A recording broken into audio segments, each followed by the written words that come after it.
প্ৰিয় বন্ধু বান্ধৱীসকল Joyjyoti YouTube channel bumper জিকে অসমীয়া ৱৰ্ল্ডলৈ আপোনাক আদৰণি জনালোঁ। এণ্টি ডিপ্ৰেশ্যনৰ ঔষধৰ সৈতে কোনবোৰ খাদ্য খালে আপোনাৰ মৃত্যু হ'ব পাৰে আৰু কিয়? অপশ্যন এ মাংস, অপশ্যন বি মাছ, অপশ্যন চি নেমু, অপশ্যন ডি অমিতা। বন্ধুসকল, যদি আপুনি এণ্টি ডিপ্ৰেশ্যন ঔষধ ব্যৱহাৰ কৰি আছে তেন্তে মাংস পৰিহাৰ কৰিব লাগিব, কাৰণ এণ্টি ডিপ্ৰেশ্যন মেডিচিনত মনো এমাইন অক্সিডেট ইনহিবিটৰ আৰু মাংসত এমিনো এচিড ডাইৰামাইন থাকে। এইবোৰ একেলগে খালে হঠাতে ৰক্তচাপ বৃদ্ধি পাব পাৰে, যিটো কেতিয়াবা মাৰাত্মক হ'ব পাৰে, ফলত মানুহজনৰ মৃত্যু হ'ব পাৰে। নেমু খোৱাৰ পাছত কোনটো ঔষধ সেৱন কৰিলে মৃত্যু হ'ব পাৰে আৰু কিয়?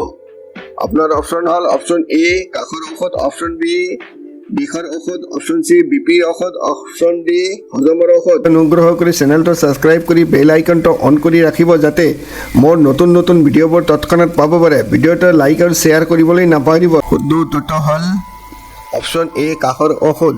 বন্ধুসকল, আমি নেমু খোৱাৰ পিছত কাষৰ ঔষধ সেৱন কৰা উচিত নহয়। কাষৰ ঔষধ ষ্টেটিন আৰু ডেক্সট্ৰমেথৰফেন থাকে, যিবোৰ আমাৰ শৰীৰৰ এনজাইমৰ দ্বাৰা ভাঙি যায়।